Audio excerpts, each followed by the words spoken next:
was really in crisis.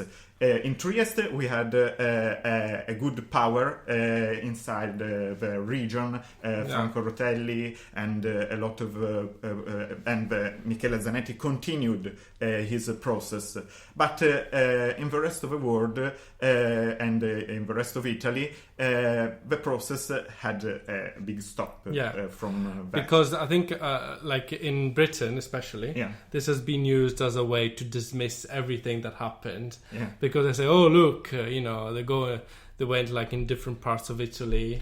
Like I said, oh, look, this is all very bad. Nothing works. So this has been a disaster.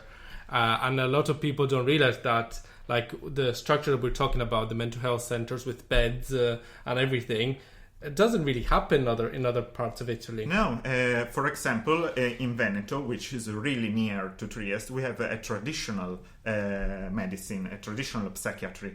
And in South Italy, we have the cases of a bad application of the law.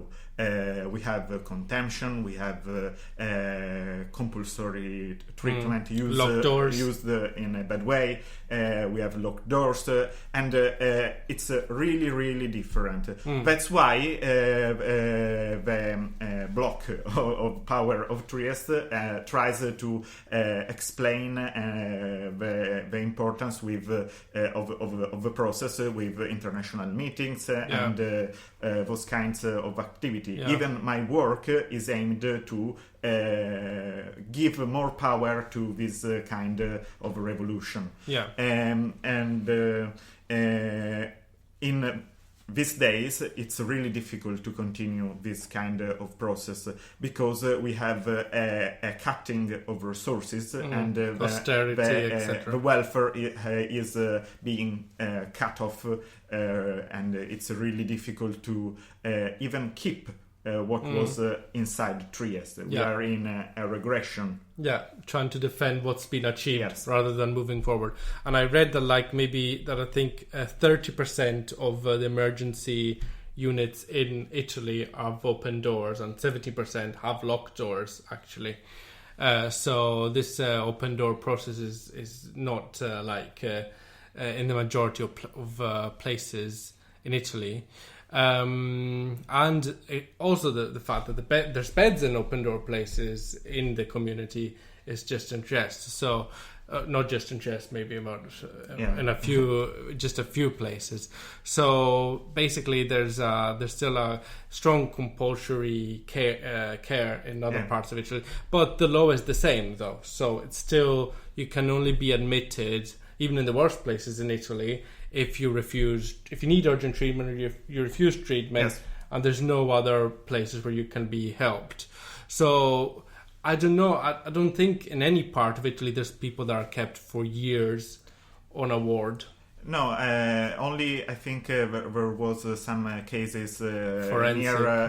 Forensic, because in Italy, forensic psychiatric hospital have been closed recently, and there was a big campaign called Stop OPG, Stop Psychiatric Forensic Hospitals, which led to the closure of every kind of forensic psychiatric hospital in Italy only in 2013, and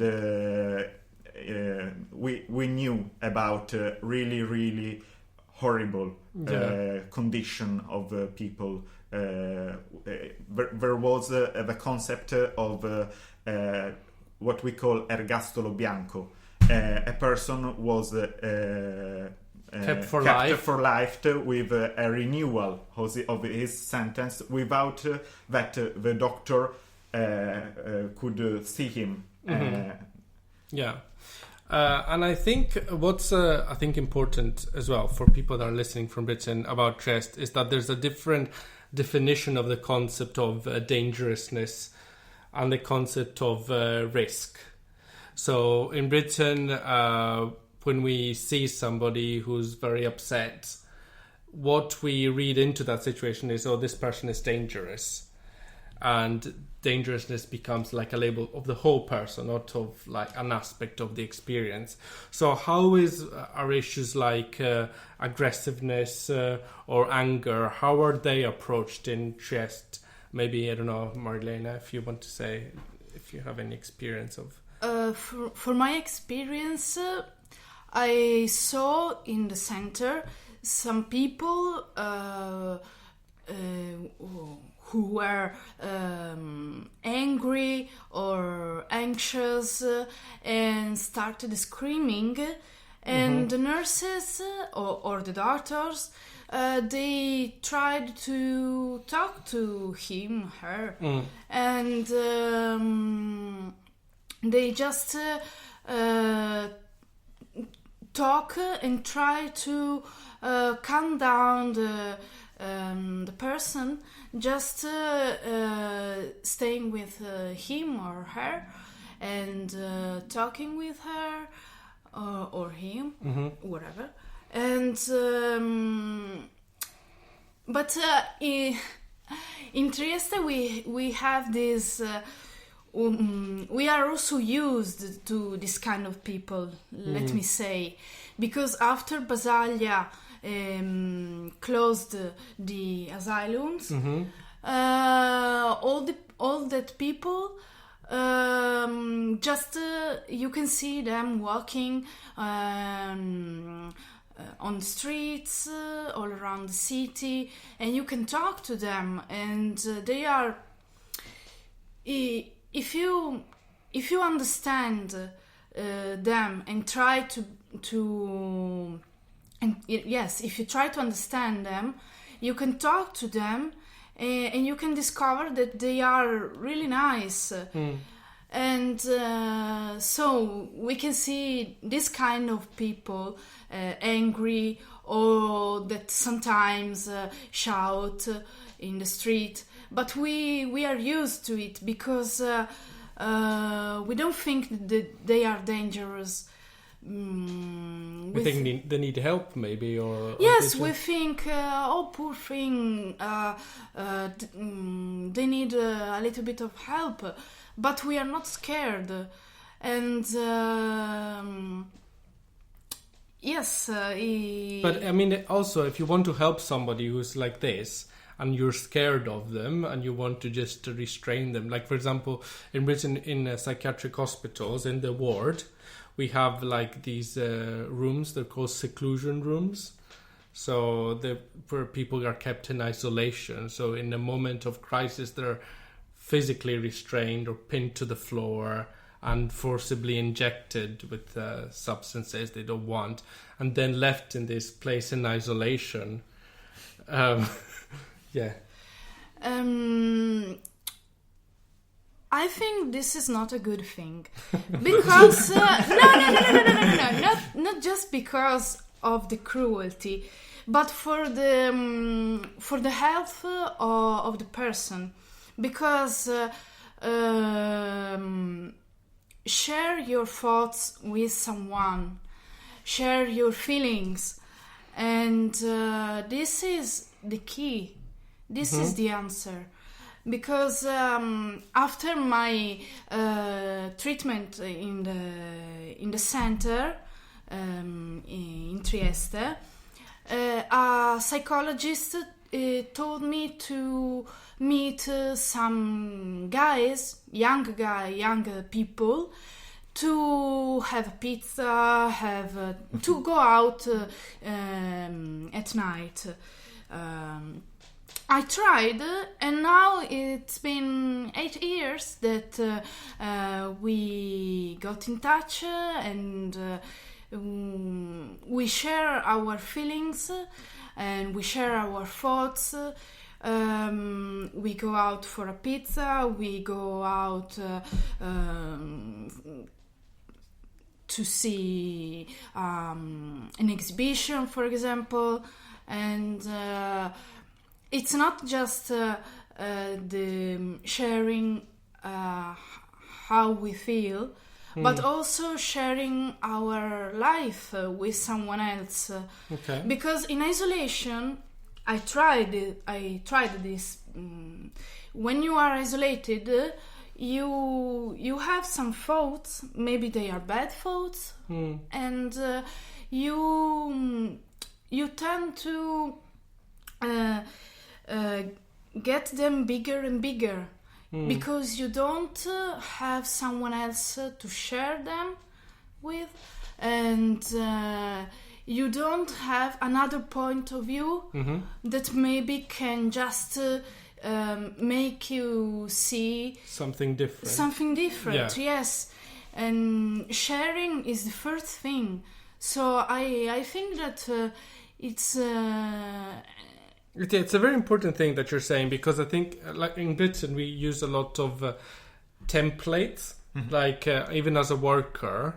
And I think this might be interesting for you to say what your experience of this is, Arturo. Because when you work in mental health care or generally in the care sector in Britain, you often have very specific templates. Like you need to say this. So you have 5 points. You need to go through this. And there's not much freedom for workers to just say whatever they want. And what is this different in Trieste? Is it the same? It is totally different. We have the exact opposite of that.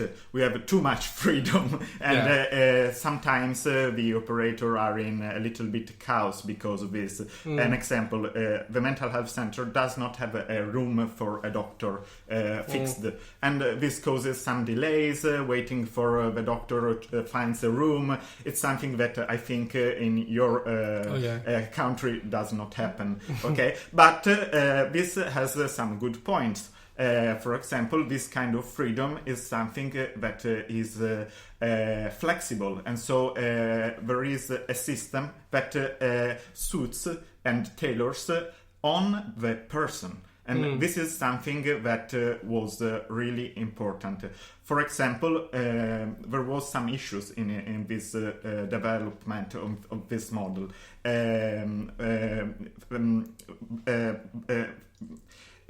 Giving such freedom, closing the hospital, did not mean that the people were left abandoned, like it happened in America for the case of Kennedy law and those kind of things, and in other parts of Italy as well. And in other parts of Italy, okay. And there was a total institution, the negation of a total institution, and the development of what they call an invention of the new institution tailored to the needs of the people. So after the recovery, which is an important part for the people who face serious disorders, serious illnesses, there is the care of every kind of aspect of their life, and they are followed for all life long. And it is something difficult to accept. If you are a person in care, that you will have to deal for all the rest of your life with a service, but it's more easy to accept if it gives you some opportunities. Okay, if a person needs a place where to stay, there are a lot of shelter houses or apartment groups or solution for this. If a person has a need to reconstruct a network of friends, a society, these aspects is something that the system provides, offering some projects that helps with it. If a person needs a job, there is something that it's unique in the rest of the world, which is the social cooperation, which creates job opportunities for people coming from the mental health centers as well as other disadvantaged areas. And those places, a person in a social cooperative is not followed by a psychologist. He's a normal worker, and he has a normal work, The only thing is the social cooperative has to employ the 30% of people coming from the area. So the 30% of the workforce of the cooperative is of people with experience.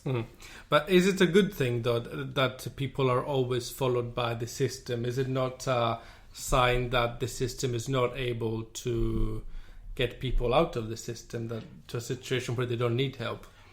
It happens. It can happen. If a person does not